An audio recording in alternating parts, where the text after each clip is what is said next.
Alhamdulillah. Alhamdulillahilladzi asbagha 'alaina ni'amahu zahiratan wa batinah. Asyhadu an la ilaha illallah wahdahu la syarikalah wa asyhadu anna Muhammadan 'abduhu wa rasuluh la nabiyya ba'dah. Allahumma salli wa sallim ala sayyidina Muhammadin wa ala alihi wa sahbihi ajma'in, amma ba'du. Ya ibadallah, usikum wa nafsi bitaqwallah wa ta'atihi la'allakum turhamun. Faqala ta'ala fi kitabihil karim, a'udzu billahi minasy syaithanir rajim. Ya ayyuhalladzina amanu atiiullaha wa atiiur rasul. Wa qala aidan ya ayyuhalladzina amanu taqullaha haqqa tuqatih wa la tamutunna illa wa antum muslimun. Hadirin jamaah salat Jumat rahimakumullah. Setiap fase kehidupan yang kita lalui pasti dibutuhkan bekal, dan tidak ada bekal terbaik yang harus kita siapkan untuk kehidupan kita nanti di yaumul qiyamah selain bekal iman dan amal soleh, bekal takwa kepada Allah Subhanahu wa ta'ala. Maka di sisa umur kita yang sangat singkat ini, marilah kita berusaha untuk bersungguh-sungguh meningkatkan kualitas iman dan takwa kita kepada Allah, dengan harapan semoga semakin bertambah ketakwaan kita, semakin dicintai kita oleh Allah Subhanahu wa ta'ala. Karena Allah berfirman, innallaha yuhibbul muttaqin, sungguhnya Allah mencintai hamba-hambanya yang bertakwa. Saya doakan semoga para jamaah dari hari ke hari semakin ditambah imannya, takwanya oleh Allah Subhanahu wa ta'ala. Yang saya muliakan, sebelum saya sampaikan materi khutbah pertama, saya ingatkan para jamaah untuk tidak tidur ketika khutbah disampaikan. Karena kalau jamaah tidur pulas ketika khutib menyampaikan khutbah, bisa jadi jumatannya tidak bermakna, cacat jumatannya. Yang kedua, khutib mengimbau, karena saat ini kita berada di tahun politik, jaga persatuan, jaga ukhuwah Islamiyah. Pilihan partai boleh berbeda, tapi ukhuwah mesti dijaga. Jemaah semuanya, dalam kitab Al-Ahkam Sultaniyah yang dikarang oleh Imam Mawardi, ini adalah kitab fikih yang sangat populer, fikih yang khusus membahas tentang hukum-hukum dalam penyelenggaraan negara. Beliau menulis dengan detil bagaimana kita sebagai seorang muslim, sebagai orang beriman, memilih pemimpin, dan pemimpin seperti apa yang harus kita perjuangkan, pemimpin seperti apa yang harus kita pilih. Itu pun beliau tulis dengan detil di situ. Jemaah semuliakan, memilih pemimpin adalah ibadah, bukan sekedar nyoblos yang hanya sekedar berapa detik saja, tapi itu ibadah yang akan dimintai pertanggungjawaban di hari kiamat. Jari kita yang nyoblos ini dan yang akan diolesi tinta nanti akan dimintai pertanggungjawaban tentang orang orang yang kita pilih. Ibadah itu bukan hanya sholat, bukan hanya puasa, bukan hanya zikir. Berumah tangga ibadah, bekerja ibadah, pedagang ibadah, termasuk ketika seorang itu berusaha memilih pemimpin yang akan memimpin negaranya 5 tahun ke depan. Itu adalah ibadah. Tak kena memilih pemimpin itu ibadah, maka pilihlah sesuai hati nurani. Pilih pemimpin itu rasional, jangan emosional. Jadilah pemilih yang cerdas, memilih dari dasar karena kita sadar negara kita ini sedang tidak baik-baik saja dan butuh pemimpin yang terbaik dari yang baik. Jemaah semuliakan, dalam kitab Al-Ahkamus Sultaniyah ada 5 syarat pemimpin dalam Islam yang nanti ini mungkin jadi bahan panduan untuk kita memilih pemimpin baik legislatif maupun eksekutif. Pertama, jemaah sekalian, syarat pemimpin yang harus kita pilih adalah pemimpin yang memiliki sifat as-sidq, jujur, dan memiliki integritas yang tinggi. Bukan pemimpin pendusta, bukan pemimpin yang banyak ngobrol janji. Sudah 10 tahun kita dibohongi oleh pemimpin model seperti itu. Apakah kita akan mengulangi hal yang sama? Kalau dulu kita pernah dibohongi, maka jangan pernah lagi memilih pemimpin pendusta atau memilih calon pemimpin yang didukung oleh pemimpin pendusta. Jemaah semuliakan, Rasulullah mewanti-wanti tentang hal itu dalam hadisnya, inna sayakunu alaikum ba'di umara'un kazzabun paman dahala alaihim fasaddaqahum bikadzibihim wa anahum ala zulmihim falaysa minni walasta minhu wa laysa alayya hamdi. Kata Rasulullah bersabda dalam hadisnya, akan ada setelah aku wafat nanti pemimpin-pemimpin pendusta, pemimpin yang banyak mengobrol janji. Siapa saja yang masuk menemui mereka, membenarkan mereka, menyetujui kebohongan mereka, mendukung mereka, maka dia bukan dari golonganku. Bahkan Nabi tidak akan akui seorang muslim yang berpihak kepada pemimpin pendusta, pemimpin pembohong,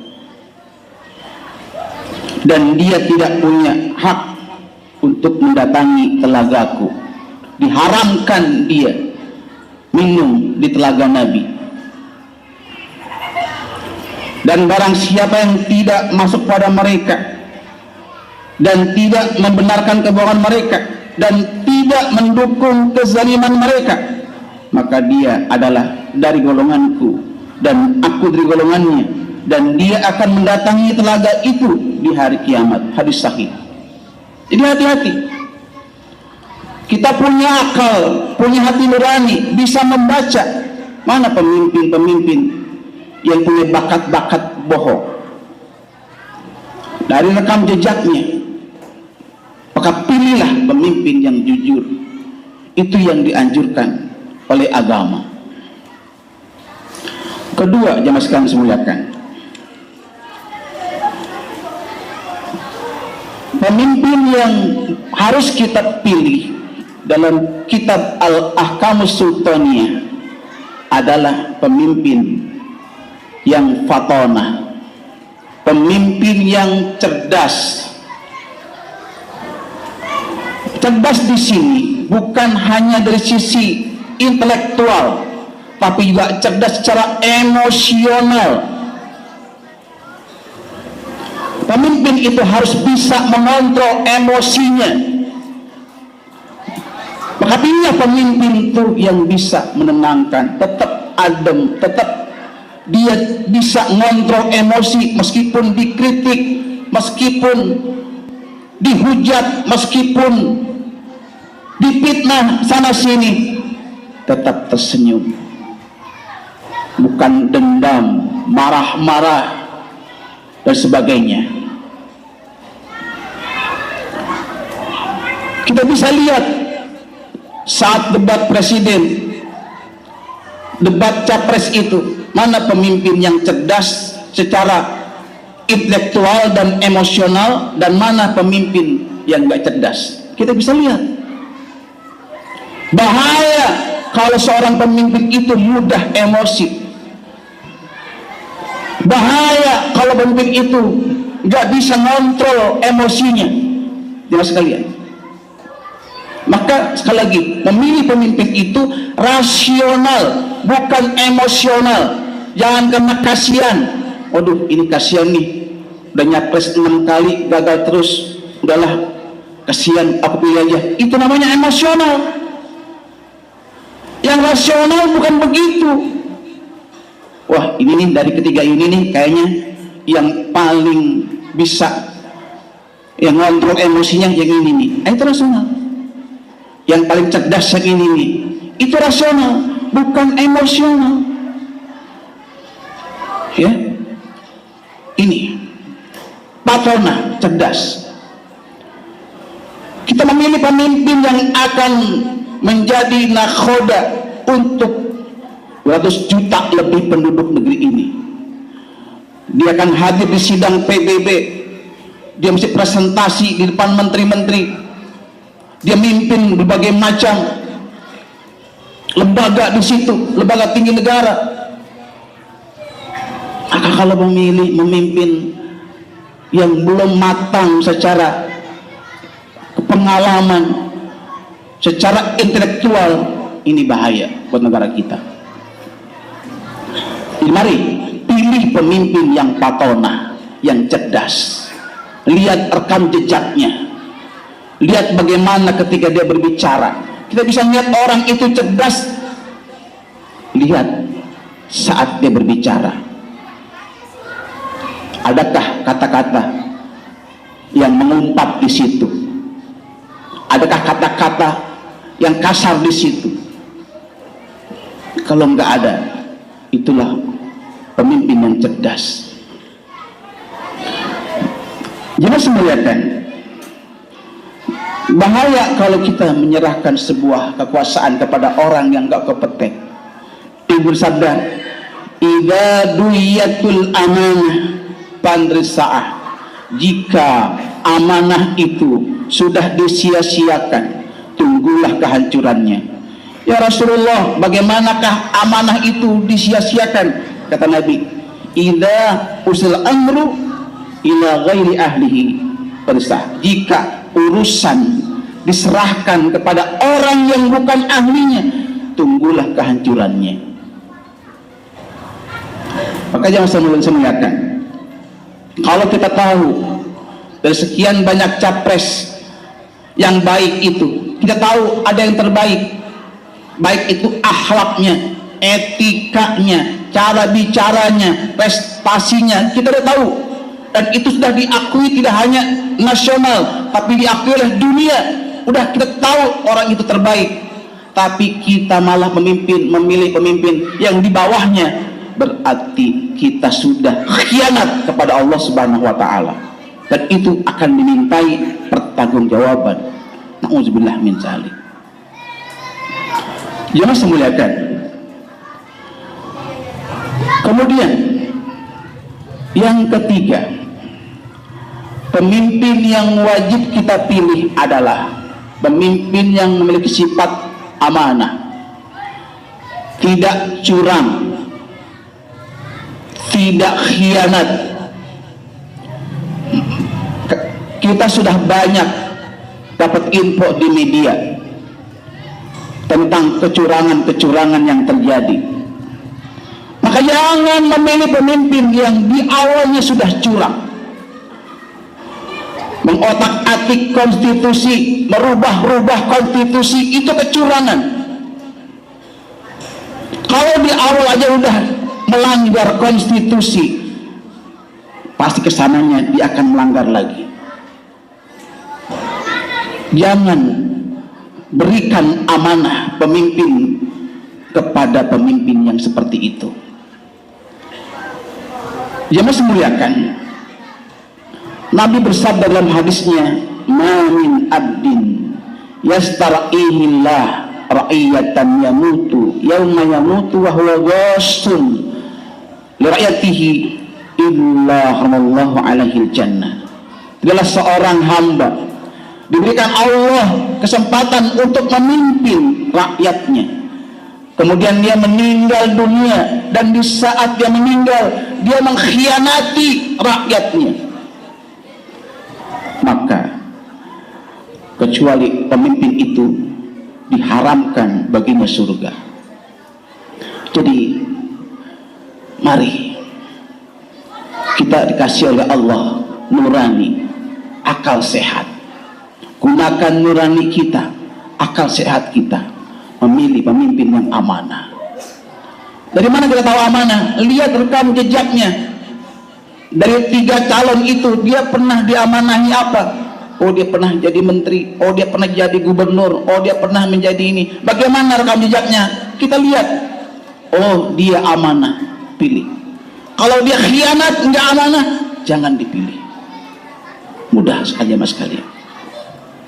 Terakhir, pilihlah pemimpin yang memiliki tanggung jawab.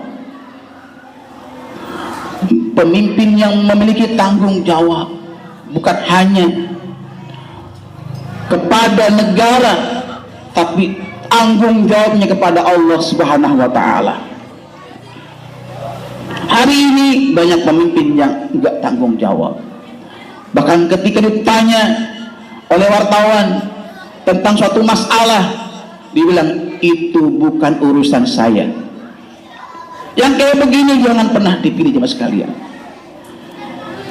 Kullukum ra'in wa kullukum mas'ulun an ra'iyatihi. Tiap kalian adalah pemimpin dan tiap akan dimintai pertanggungjawaban tentang yang dipimpinnya. Jemaah muliakan, ini barangkali khutbah saya pada siang hari ini. Kita mohon kepada Allah, semoga Allah hadirkan di negeri ini pemimpin yang amanah, pemimpin yang tanggung jawab, pemimpin yang adil, pemimpin yang cerdas, pemimpin yang cinta kepada rakyatnya. Semoga Allah kabulkan cita-cita mulia ini. Amin. Aku qauli hadza wastaghfiru innahu huwal ghafurur rahim.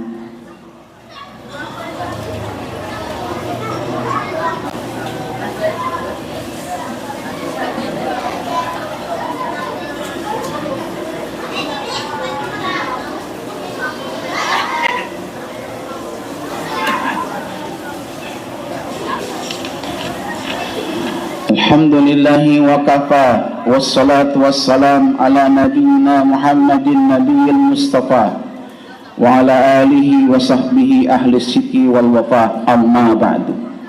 Wa ibadallah, usikum wa nafsi bitaqwallah wa ta'atihi la'allakum turhamun. Qala azza min qail, ya ayyuhalladzina amanu taqullaha wa kunu ma'as sadiqin.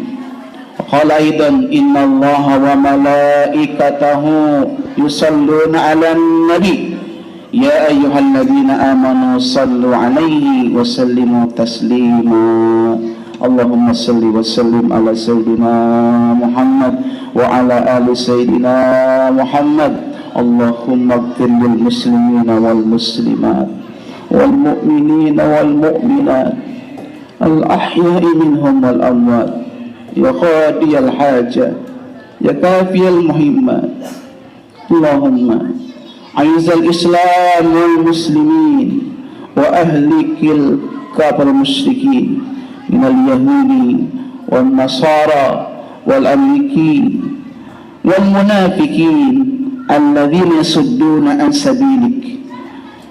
اللهم زلزل أقدامهم وفارق جمعهم وشتت شملهم وخالط بين قلوبهم. اللهم انصر أمة سيدنا محمد، اللهم اغفر أمة سيدنا محمد، اللهم استر أمة سيدنا محمد، اللهم انصر إخوان المسلمين في فلسطين، اللهم انصر إخوان المسلمين الذين في غزة، في فلسطين، في كل مكان وفي كل زمان يا رب العالمين. اللهم آت نفوسنا تقواها وزكها أنت خير من زكاها إنك ولولاها. اللهم إنا نعوذ بك من الرياء والنفاق وسوء الأخلاق. ربنا ظلمنا أنفسنا وإن لم تغفر لنا وترحمنا لنكون من الخاسرين. ربنا فاغفر لنا ذنوبنا وكفر عنا سيئاتنا وتوفنا مع الأبرار. ربنا آتنا في الدنيا حسنة وفي الآخرة حسنة وقنا عذاب النار. عباد الله أقم الصلاة